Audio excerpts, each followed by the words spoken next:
Ganda oh. Bago lang yan oh. Peach. Hindi, bago lang yung halaman.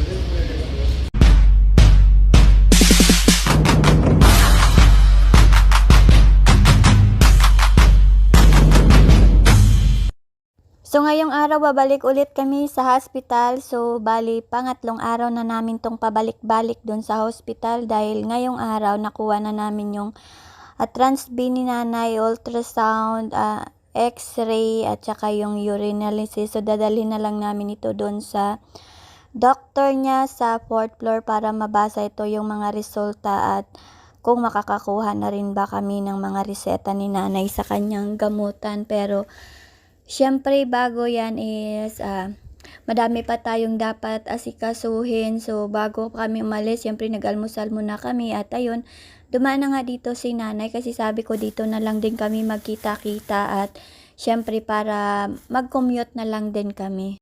Sa alas 9 ng umaga, syempre ang usapan namin mga 8 or 8:30, pero syempre medyo traffic, tapos syempre marami pa rin inaasikaso sa umaga. So, kakadating lang din ni Andrea sa bahay ng mga 8:30, so kumain pa siya kasi nga kasama ko siya lagi pag may mga nilalakad kami dahil syempre hindi naman pwedeng iwanan si nanay basta-basta dahil medyo may nervyos ito, kaya syempre kailangan dalawa kayo kay para kung may kailangan mayroon kang uutusan.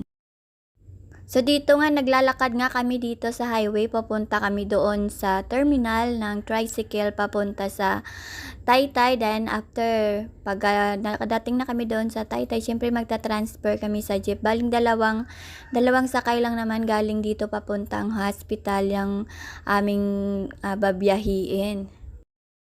So, ayan, gaya ng dati, pagkadating namin dito sa Jollibee, so may landmark na dito si nanay, no? Pagkadating namin dito ay ihing-ihi na siya dahil panay nga siya ihi, sabi ko sa inyo. So, sa tricycle pa lang sabi niya na iihi na siya, pero syempre kailangan niya munang tiisin at sabay pagbaba namin at syempre umihi na rin siya dito sa loob ng Jollibee. Tapos syempre pagkatapos nito ay maglalakad kami papunta ng overpass dahil nasa kabilang panig ang sasakyan na jeep papunta doon sa Manila East Medical Center. So, ang Manila East Medical Center, sa totoo lang, hindi ko siya familiar kasi nga, syempre, bago lang din kami dito pumasok sa hospital na to at so, hindi ko alam kung maganda ba ito or pangit, pero syempre, dahil ito lang yung malapit, ito yung unang option namin kung saan kailangan namin i-conduct ng mga test si nanay.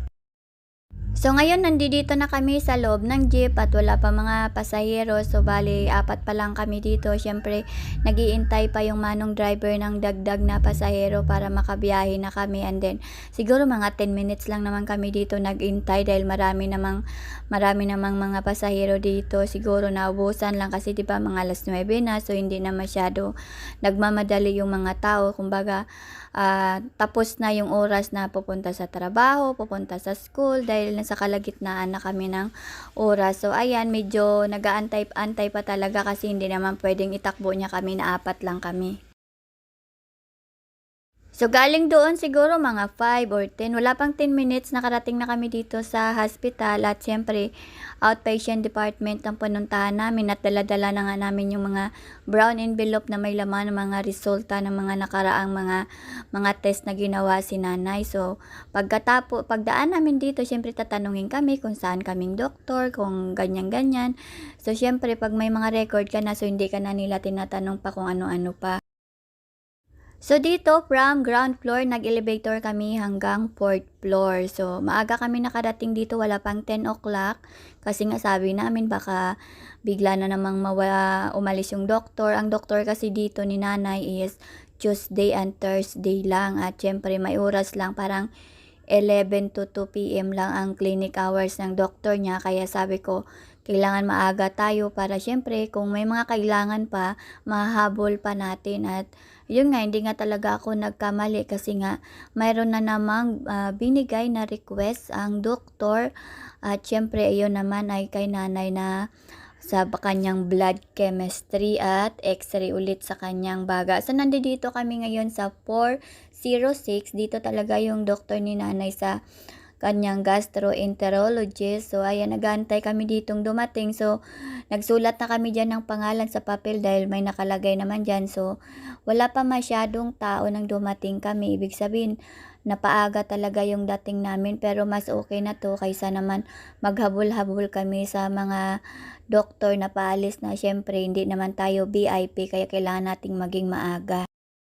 Siguro mga 1 hour kami ditong nag-antay bago dumating yung doktor. Sabi ko sa inyo, yung unang dumating ay ang kanyang sekretary at kinuha yung papel dyan sa gilid. So, ng mga time na to, si nanay umalis na naman, nag-CR na naman. So, hindi ko na mabilang kung ilang beses siya nag-CR bago dumating yung doktor. So, sa loob ng isang oras, sigurado si nanay may 5 or 6 lang siyang pabalik-balik sa CR panay kasi siya naiihi. Kaya ibig sabihin nun, hindi si nanay pwedeng magbiyahe ng matagal dahil panay siya ihi. Lalo na kung walang sariling sasakyan at nagko-commute lang kami. So, saan siya iihi ng mga tabi-tabi, di ba?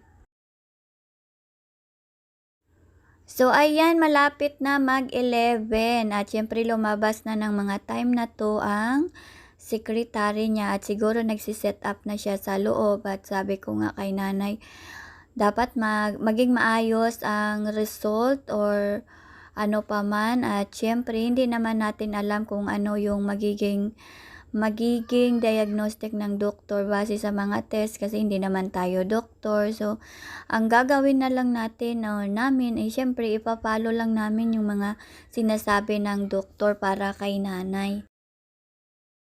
So, ayan, ng mga oras na to ay unti-unti nang nagdadatingan ang mga schedule ngayong araw. At syempre, kung nakikita nyo, dumami-dami na yung mga tao dahil katabi pala nito ng aming room ay puro mga bata. So, ibig sabihin, pedya yung nandiyan dyan kasi puro mga baby sa kabilang kwarto ang mga chine-check. At syempre, nagugutom na kami ng very very light at ayun, napakaingay ng mga bata dito, nagtatakbuhan, naghihiyawan. So, di man lang sila sinasaway ng kanilang magulang. So, hindi ko alam kung bakit. So, ayun, naglabasan na yung mga sekretary ng mga bawat pinto dahil syempre may dalawang bata dito na hindi mapakali, nagsisigawan. So, hindi ko alam kung ano talaga yung mga nangyayari kaya sabi kong hirap naman ng ganyan, takbo dito, takbo doon.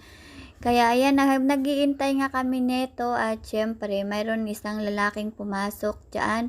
So, hindi ko alam kung, sabi ko nga sa kanya wala pa yung doktor pero mayroon na sekretary kaya ayun, pumasok pa rin talaga siya. At syempre, lumabas din naman siya kagad kasi nga hindi kanila asikasuhin at hindi rin kukunin ng sekretary yung envelope mo na brown na dala-dala hanggang hindi dumating yung doktor kasi syempre baka mawala yon. So, nakakainip talaga magintay sa mga ganitong mga tawag nun, mga ilintayin baga ang tinatawag.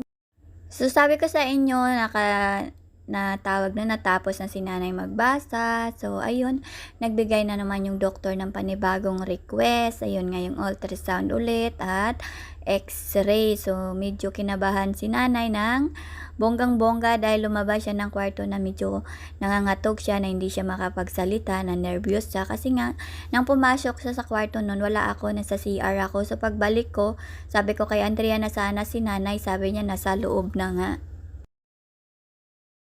So, galing sa kabilang building, nag-conduct na naman kami dito kay nanay ng blood chemistry kasi na nakaraan, ihi lang ang kanyang request. So, ngayon, pinakuhaan na naman siya ng dugo at dito, ang result naman nito is 3 to 5 days. So, medyo matagal talaga ang process dito pero okay lang at syempre pinagdadasal namin na lahat ng mga resulta ng kay nanay na mga ginagawang test ay mauuwi din sa maganda. At ayun, galing nga doon, tapos na kayo mag-x-ray, tapos na mag-blood chemistry. Bumalik kami dito sa 3rd floor dahil nandito yung mag-ultrasound kay nanay. Pero kaso lang, nang dumating kami dito ay naka-close ang kanyang pinto at syempre may tinanungan kami. Sabi nga wala daw siyang clinic pag Thursday. So ayan, bumaba na lang kami at siyempre sabi na humingi na lang ako sa information ng mga schedule ng mga doktor at nag-decide na lang din kami talagang umuwi at ngayong oras hindi pa kami nito nakakain.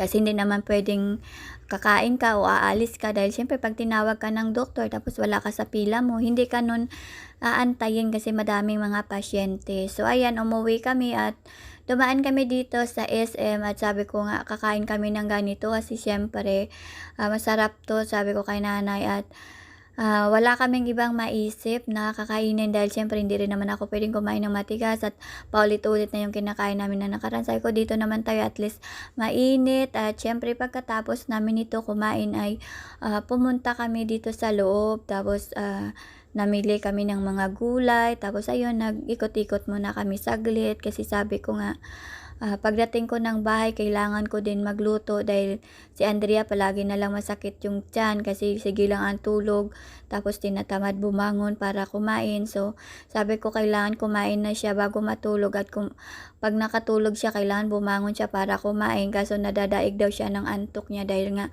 panggabi yung pasok niya. So ayan, dito nga bumili nga ako ng mga gulay para pag umuwi kami hindi na ako dadaan sa palengke. So pareho lang naman, halos pareho lang naman yung mga presyo. May 10 piso lang din naman ng tali ng talong dito, ng kangkong. Tapos ayun, may mga 5 piso pa nga dito na pechay. Pero ayan, sabi ko nga sa inyo, wala na talaga ngayon mura, no? Kahit saan ka pupunta, may kamahalan na talaga yung presyo. Pero wala tayong choice, kailangan nating mabuhay, kailangan nating kumain. So ayan, pero sabi ko nga sa inyo, dinadaan na lang namin sa ganitong ganito kasi nga sa susunod na araw, babalik na naman kami doon sa hospital at kukunin na naman namin yung result ng mga lab test ni nanay doon at syempre kailangan nating mag-budget, no? Sabi ko nga, so ayan nga nakita nyo, mayroong 5 piso, may 6 pesos. So hindi ko naman yan bibilihin dahil hindi ko siya lulutuin. So ang bibilhin ko lang dito ay ang kangkong, tapos labanos, tapos okra kasi nga mayroon akong hipon sa bahay. So gagawin ko yung sinigang pag-uwi ko para kahit papaano makapag-recharge tayo dahil palagi na lang tayo nalipasan ng gutom sa kakalakad-lakad. So ito na, nakauwi na kami ng bahay at syempre may mga konti rin akong pinamili doon sa hypermarket, yung hindi ko mabibili sa mga talipapa, binili ko na doon at syempre, 'di ba, sabi ko sa inyo kailangan pa rin nating kumain kahit may mga problema tayo dahil kapag hindi natin ginawa 'yon, tayo rin naman ang magkakasakit. So ayun nga. So hanggang dito na lang ang ating video or ating upload or ang update natin. So sundan nyo pa rin kami sa susunod na mga araw dahil mayroon pa rin kaming update about sa mga lab test ni nanay at kung ano-ano pa. So ayan, maraming salamat po sa lahat ng mga nanonood ng aming vlog dito at update sa Facebook namin. Thank you so much. So magpo-post tayo, mag-update tayo kaagad-agad sa inyo.